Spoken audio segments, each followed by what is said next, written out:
meron akong ipapakita. Good morning!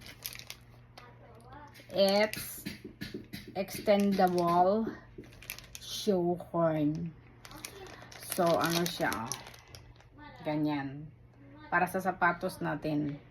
Papakita ko sa inyo Bagay ito sa mga may edad na.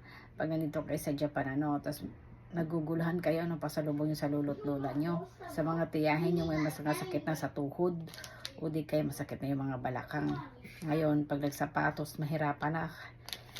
Ito na lang ipasalubong nyo. It's 100 yen lang, plus tax 110 yen. O diba, mura na, hindi nakakaabot ng 40 pesos sa pera natin sa Pinas. And then, ano pa siya, na i-extend pa siya ng pataas. Bumili ako nito kasi yung anak ko bunso naggaya-gaya sa akin.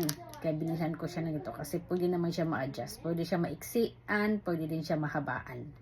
It extendable shoe horn.